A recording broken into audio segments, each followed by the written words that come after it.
Today, we're going to go a little anime with a MapleStory inspired watch build. As usual, all parts will be from Aliexpress. I will leave all links in the description below. Now, without further ado, let's turn the camera around and get to working on this build.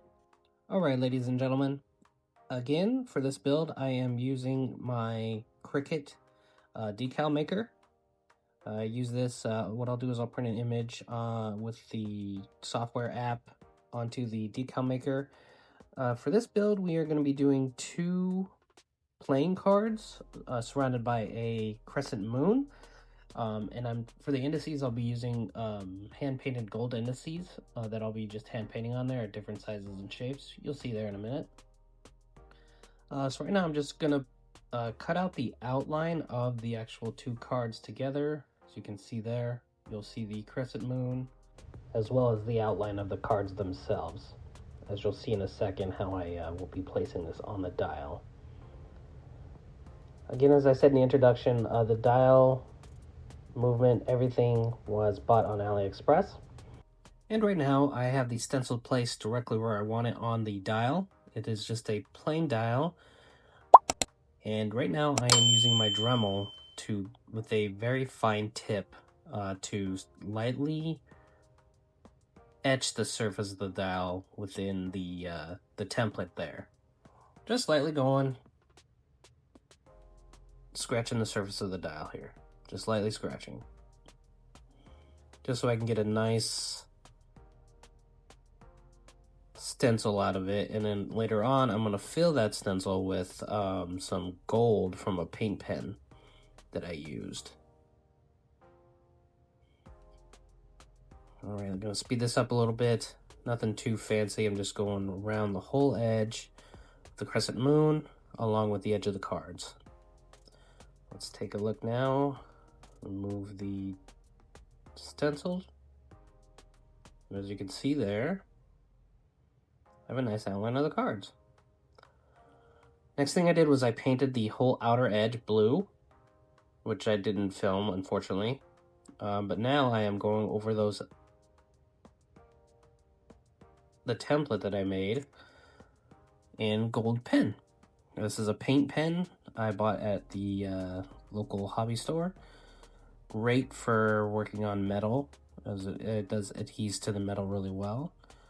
Only bad thing is you gotta kind of pump it every now and then to get the paint to come out. As you can see right there, there's a lot of spots I had to pump on the dial holder. Speed this up a little bit. You guys kind of get the gist here. Alright, now I'm going to go over the outside again with the paint. This is also this is a blue paint pen from Sharpie. Again, works great on metal surfaces and perfect for a dial. It's not going to fade or anything like that. It gives a nice smooth surface as well when painting. Just going around lightly with the outer edge of the blue. Kind of clean up the lines a little bit more here.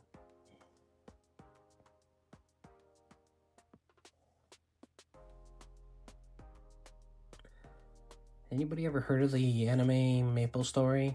It's the first time I've heard of it. I'm not really into anime, but if you guys like anime type work, I can definitely incorporate it into my builds. If you guys have any questions or like a build of your own, I can definitely do so as well. Usually I just do, I've done cars, this is my first anime, I've done animals. I recently did a watch build that was for a memory of a dog, which is very, very memorable and emotional as well, especially when the owners saw it. Alright, so here's the finished piece. I didn't want to bore you guys any longer.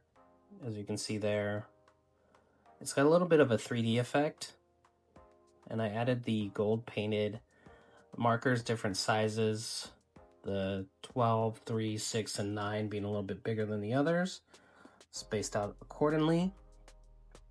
Let's get to building on the actual watch itself.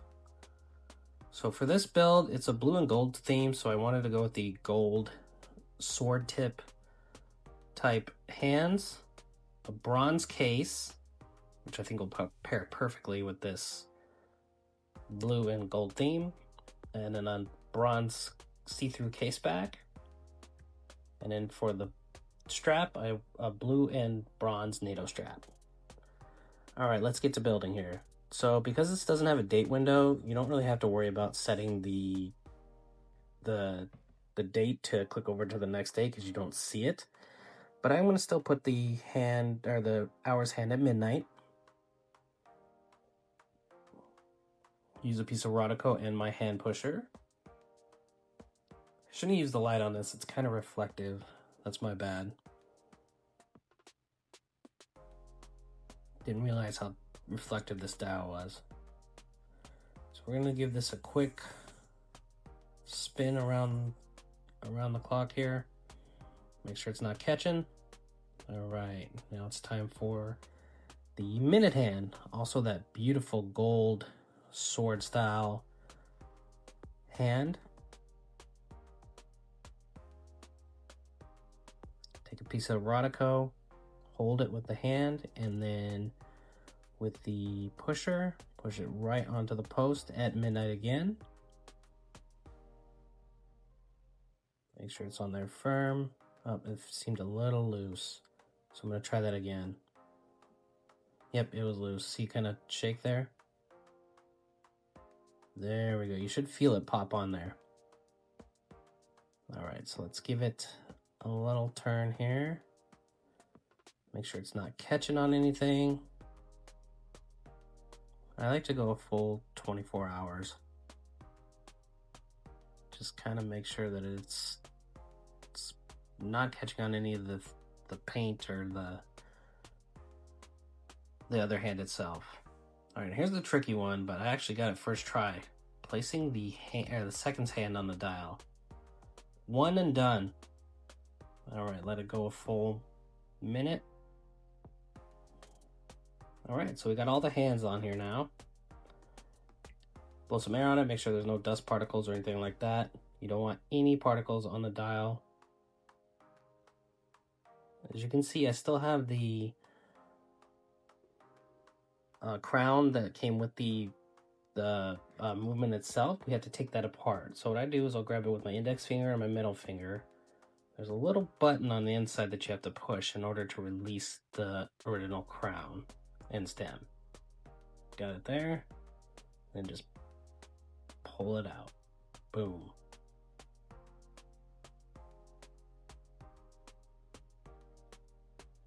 Man, that's gonna look so cool all together.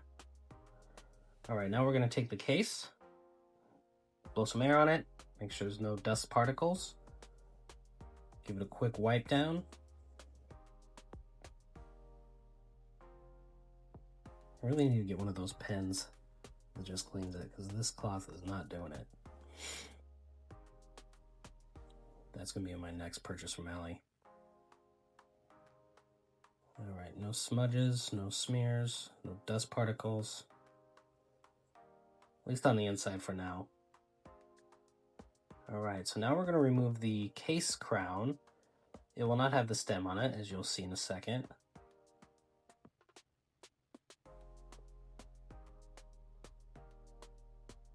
There's the bronze case crown. And I'm just gonna put the case over the movement and dial. Check to make sure it's not catching on anything, which it actually did. I had to do some slight adjustments in order to get the second hand moving. There it goes. You can see it moving now. Slowly ticking away.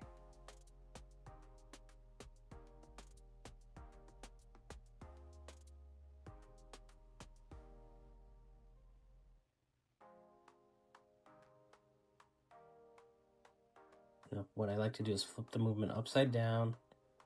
Make sure it's pressed in nice and firmly and evenly. You don't want it sticking up on any of the edges. You can see it kind of got stuck there. You see the second hand's not moving? There it goes. Okay. There we go.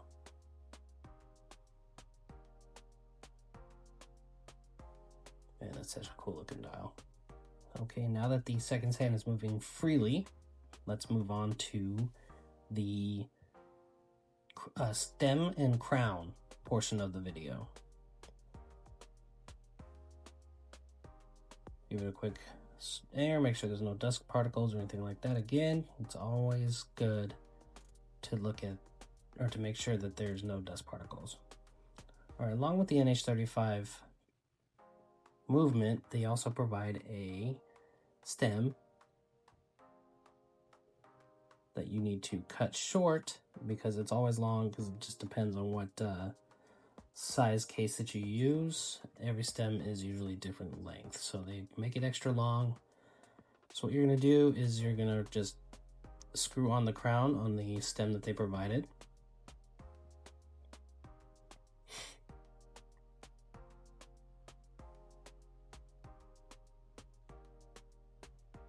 Double check, still spinning.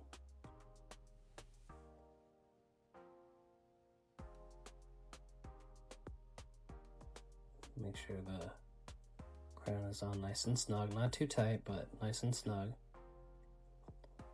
Insert the stem and crown into the case with the movement. Sometimes you gotta kind of maneuver a little bit, give it a little jiggle. You guys remember that song, Jiggle, Jiggle, Jiggle?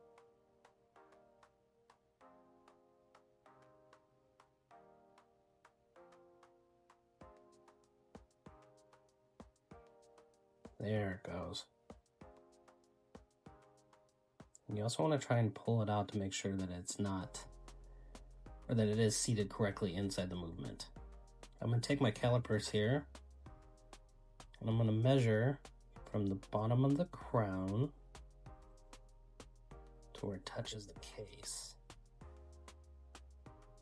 It looks like it's about 6.6 millimeters. Yep, 6.6. Now that I have that, I'm going to unscrew the crown and measure the side where the screws are, or the screw would screw into the stem at 6.6. Take a black Sharpie and just measure where it needs to be cut. And I'll take a pair of these pliers here and just cut off the tip. Don't want to do it over the movement. You don't want any metal. See that piece of metal go flying. Don't want any shavings or any metal in the movement. All right, now it's much shorter, and I'm going to just take my Dremel again, same one I used for earlier in the video, and just shave off the top here and make sure there's no sharp edges so that the crown can still screw nice and easily onto the stem. Test it out first.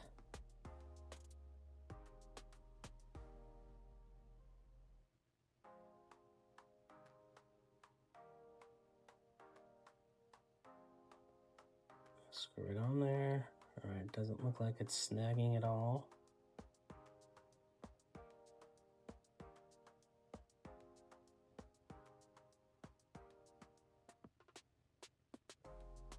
And now we're going to add some Loctite to it.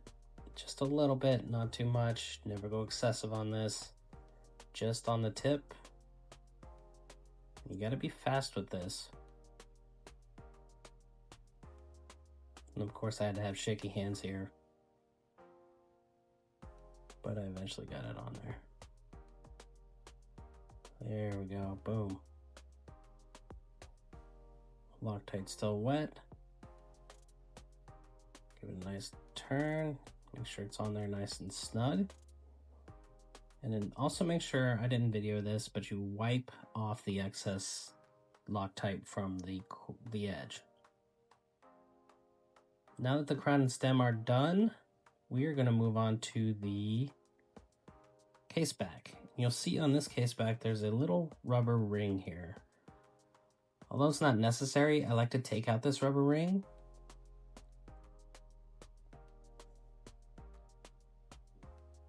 And then we're going to just put some lubrication on it so it's nice and lubricated for when it goes back onto the case.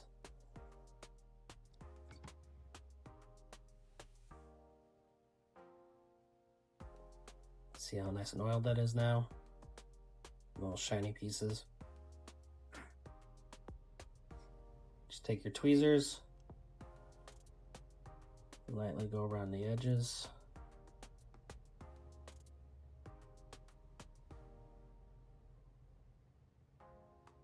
And boom, back on. Take the tweezers again and just make sure that it's sealed in there nicely. You don't want it popping out of the case itself. And just go nice and gently around the whole perimeter of the case.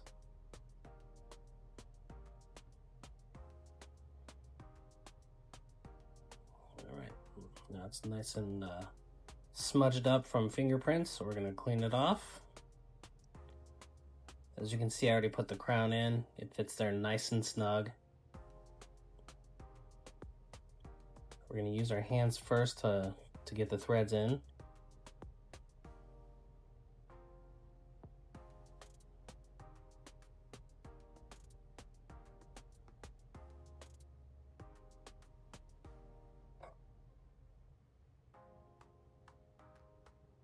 I like to back it off first just to make sure we're not stripping the threads or anything like that.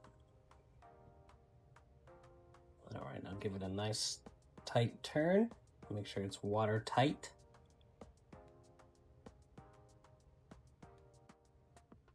One final turn. All right, she's on there nice and tight now. Man, look at that dial. It's so pretty. This is a gorgeous watch.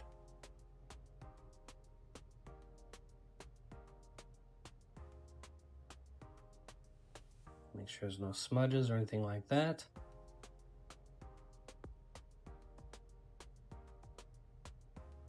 All right, now we're gonna remove the protective sticker that's on the back of the see-through case back.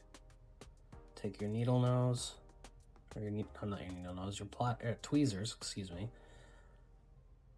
Your tweezers, slowly peel back the protective film. Perfect. The NH35 is a really pretty movement, considering how inexpensive it is. It used to be much cheaper till pretty much doubled in price over the last year. But man, look at how gorgeous this case and dial are. All right, folks, we're nearing the end here. Just making sure everything's still spinning. All right, now for the final product, or final piece of the puzzle.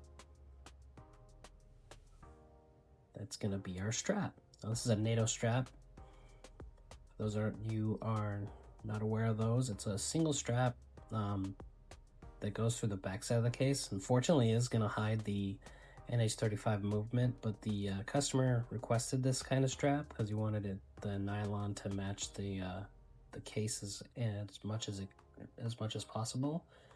There you have it, but guys, the final product, the Anime Phantom MapleStory inspired watch. Oh, this thing is so pretty. I like all the blues and the copper. It just really brightens up the dial itself, and it matches perfectly. The hands match, everything. There it is, final product. If you stuck out to the end, thank you so much for watching. Don't forget to subscribe to my channel. I'm really trying to build this channel up. Thank you guys for watching, and stay tuned for the next.